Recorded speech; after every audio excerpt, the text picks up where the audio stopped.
और नीचे जो वो सब्सक्राइब का बटन है ना, उसको हिट करो, जल्दी से करो सब्सक्राइब। नमस्कार, मी स्वाती कुंभार, वार्ता जगत न्यूज चॅनल तर्फे आपणा सर्वांचे स्वागत।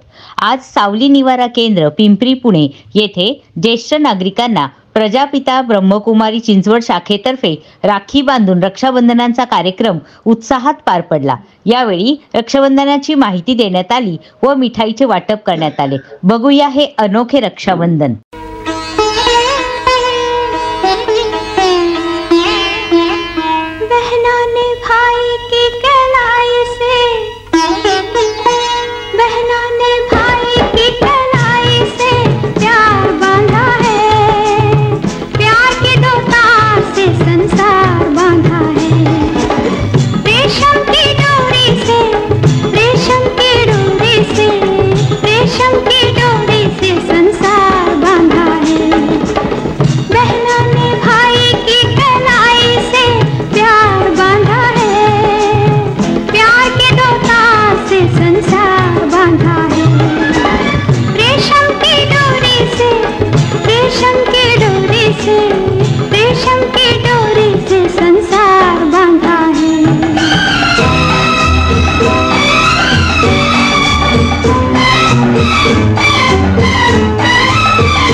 अशा प्रकारचं हे आत्म्याची विस्मृती ही या ठिकाणी होते आणि स्मृती आपली विसरते आणि स्मृतीमध्ये आपण जातो।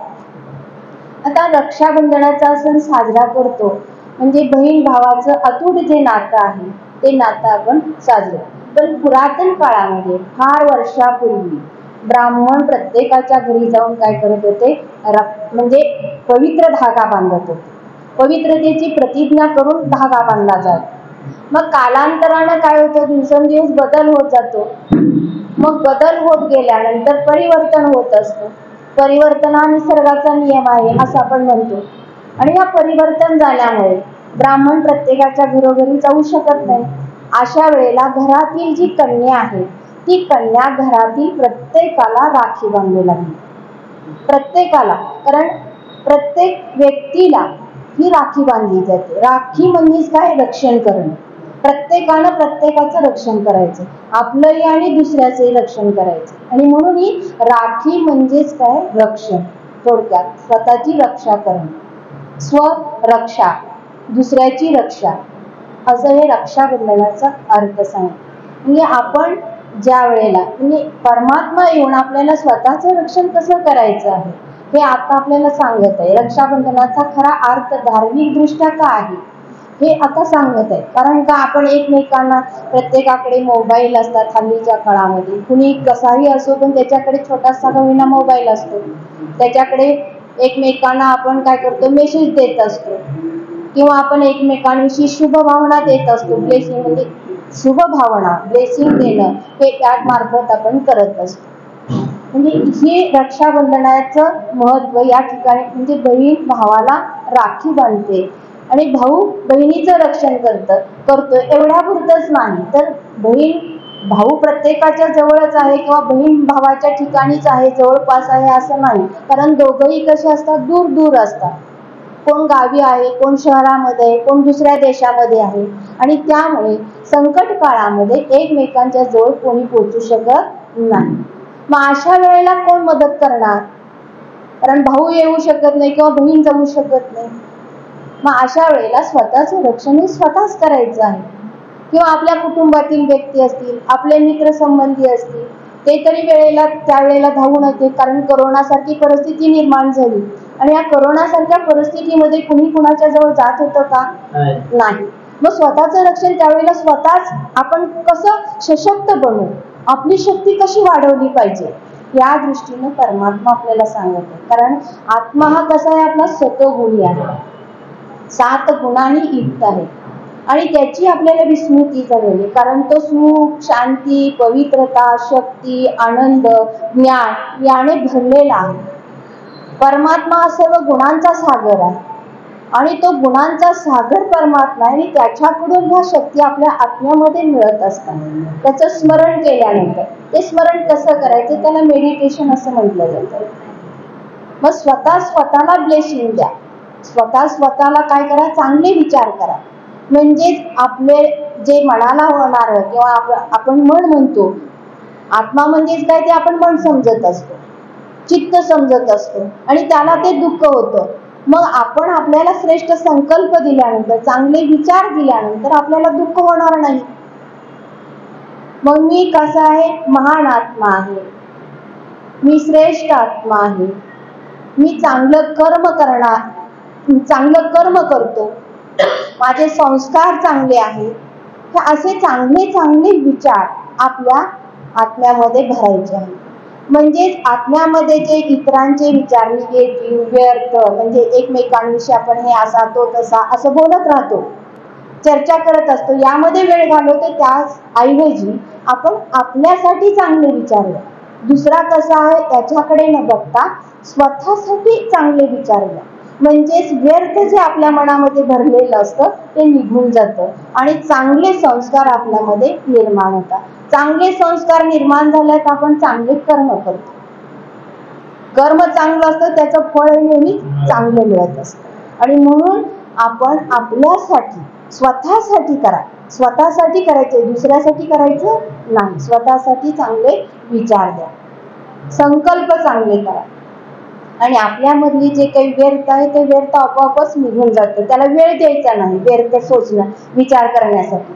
चांगले विचार ज्या वेळेला करतो तो व्यर्थ आपल्यामध्ये येऊ शकत नाही, त्याला आपण बाजूला सारत असतो. हे रक्षाबंधनाच्या निमित्तानं आपण करायचं आहे, ही प्रतिज्ञा करायची आहे. ज्या वेळेला आपण राखी बांधतो, म्हणजे राखी बांधण्याच्या अगोदर आपल्या कपाळाला टिळा लावला जातो, तिलक लावलं जातं. म्हणजे हे तिलक या ठिकाणी लावलं जातं, म्हणजे आपल्या आत्म्याची स्मृती आपल्याला या ठिकाणी आली पाहिजे त्यावेळेला तिलक लावताना. कारण या ठिकाणी आत्मा काय करते, निवास करते आणि म्हणून ती तिलक हा या ठिकाणी लावला जातो. मग या तिलक लावल्यानंतर जे काही स्मृती आहे ती स्मृती म्हणजे मी कसा आहे, मी शरीराचं भान सोडून मी कोण आहे, एक आत्मा आहे, ही स्मृती आपल्याला तिलक लावताना आली पाहिजे. त्याची स्मृती आपल्यामध्ये आली पाहिजे. मग आपण एकमेकांमध्ये हे करत असतो तसं तिलक लावताना आत्मिक स्मृतीचं भान आलं पाहिजे. नातेसंबंध हे असं आपण शरीराचं भान ठेवता कामा नये. मी कोण आहे, एक आत्मा आहे आणि मी आत्मा कसा आहे, शांत स्वरूप आहे. आता रमा माताजीने सांगितलं की मी आत्मा कसा आहे, 3 वेळा ओम शांती सांगितलं, ओम शांतीचा अर्थ सांगितला. मी आत्मा शांत स्वरूप आहे, माझं घर देखील शांतीनं भरलेलं आहे. ओम शांति। हम ब्रह्म कुमारी सेंटर चिंचवड से आए हैं और ब्रह्म कुमारी एक आध्यात्मिक संस्था है। हम यहाँ परमात्मा का परिचय हर एक आत्मा को देते हैं। जैसे मैंने कहा कि हम ये शरीर नहीं, हम सब आत्मा है। तो हमारा ये प्रयास यही है कि अब जब परमात्मा इस धरती पर आए हैं तो हम सबको उनका पहचान मिलना चाहिए। तो परमात्मा आए हैं हमको ले जाने के लिए वापस अपने घर। हम बहुत दूर से आए हैं और बड़ी लंबी यात्रा की है हमने यहाँ। अब हम थक गए हैं, दुखी है, तो ऐसे में परमात्मा आए हैं हम सबको ले जाने के लिए। तो उस परमात्मा की पहचान आपको देने के लिए हम आए हैं। वो निराकार है, वो दिखने वाले नहीं है। हम उनको अलग अलग नाम से बुलाते हैं, कोई भगवान बोलते हैं, कोई अल्लाह बोलते हैं, कोई गॉड बोलते हैं, पर वो दिखने वाले नहीं है। आजचे बातमीपत्र येथेच संपले. पुन्हा भेटूया नवीन बातमीसहित. तोपर्यंत जय हिंद, जय महाराष्ट्र.